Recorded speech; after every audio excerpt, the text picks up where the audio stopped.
If you've spent any time online lately, chances are you've seen it. It's this short, kind of haunting clip of a single penguin just breaking away from its group and marching off toward this vast, empty horizon. It's such a simple image, but it has completely captivated millions of people, turning into a real cultural moment. So today, we're going to dive in and break down what's really going on here, where it came from, and, what it all means. And really, this one comment just nails it, doesn't it? It gets right to the heart of why this clip hits so hard. For so many people, it's not just a video of an animal. It's like looking in a mirror. It taps into this really powerful, almost universal feeling of being alone, of questioning the path you're on, of feeling profoundly and complicatedly human. So, what are we actually watching? Well, the scene is pretty straightforward. You've got a whole colony of Italy penguins doing exactly what they're supposed to be doing, waddling toward the sea to go find food. But then, one of them just stops. It turns a full 90 degrees and starts this lonely march in the total opposite direction, straight for a distant mountain range about 70 kilometers away. I mean, it's a journey into a frozen wasteland with no food and really no chance of survival. And that's it. That's the big question. It's the question that echoes from the original film's narration and has been ricocheting across the internet ever since. It is the central mystery that takes a simple nature clip and turns it into something else. Why on earth would this creature abandon its entire community, its survival instincts, everything, for a journey into what seems like nothing?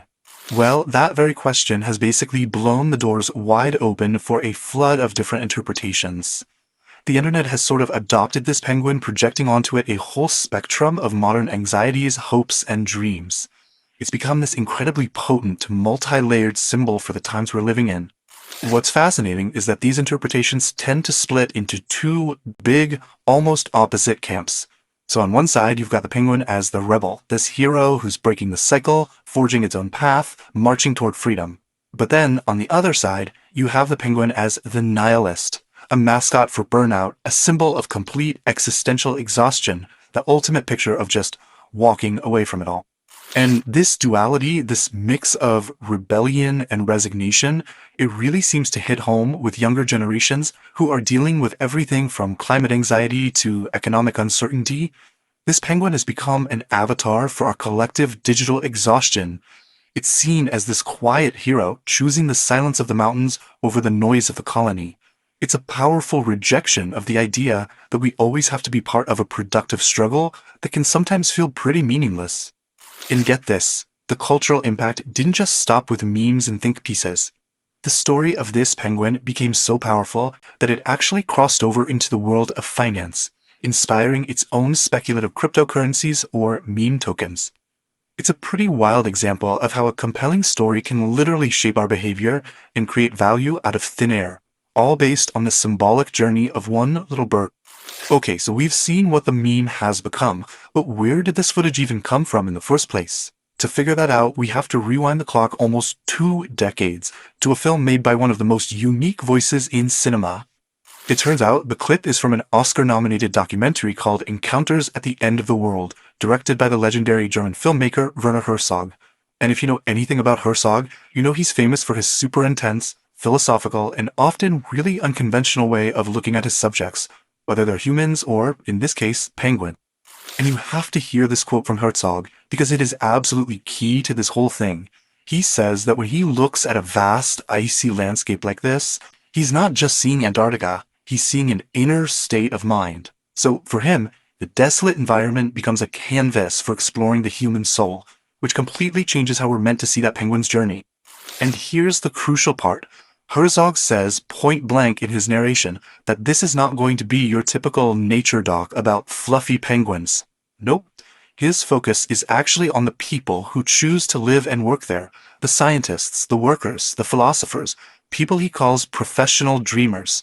The film is about them and the strange, sometimes unsettling world they find at the very bottom of the planet.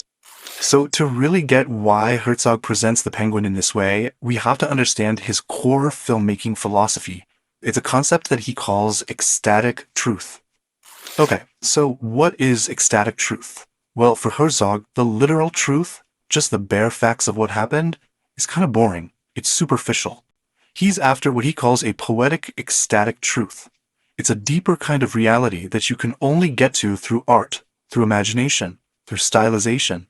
He's not interested in just what the penguin is doing, he's interested in what its actions mean on a much deeper, more profound level. So, when we see that penguin through Herzog's camera, we're not just watching a biological event unfold, we are witnessing his artistic interpretation of that event. That solitary march becomes a moment of strange, unsettling poetry. It becomes a reflection of those inner landscapes that he's always trying to explore in his films. Okay, so we have the filmmaker's poetic vision, but that still leaves the scientific question just hanging there, right? What do the biologists say about this bizarre behavior? What happens when we switch gears from ecstatic truth to just the empirical facts? Alright, first things first, and this is important. Scientists are very clear that we really shouldn't be projecting human ideas like suicide or nihilism onto this penguin. From their perspective, what they see is a rare and honestly poorly understood biological anomaly. There's just not a lot of research on why this happens, but they do have a few working theories.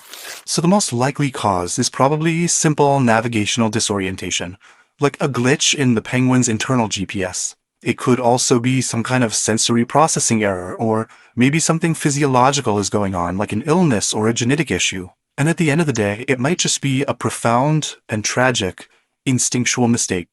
But here's the part that is just so baffling, and it comes from the penguin scientist in the film, Dr. David Ainley. He explains that even if you were to catch this penguin and carry it all the way back to the colony, it would just turn right around and start heading for the mountains again. So this isn't just a penguin that got lost. There seems to be this powerful, irreversible drive at work. You can't just correct its course, it's compelled to stay on this fatal journey, which just reinforces that something has gone very wrong inside its head. So here we are. We've got this poetic interpretation from a master filmmaker, a set of biological theories from scientists, and this massive cultural reaction from all of us on the internet. And when you put them all together, these threads start to tell a much bigger story about how we find meaning in the world.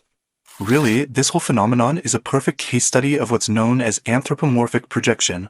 It's our deep, deep human tendency to see our own emotions and intentions in the natural world. Werner Herzog did it artistically, and now a whole generation is doing it culturally. We're using this one lost bird as a vessel for all our own feelings of burnout, rebellion, and existential dread. The film is actually dedicated to the great film critic Roger Ebert, and his words really just capture the essence of what Herzog accomplished. He didn't see the movie as just a documentary. He saw it as a poem that shows us a world that is far stranger and more profound than our everyday lives. And the journey of this one penguin is a perfect tiny example of that huge vision.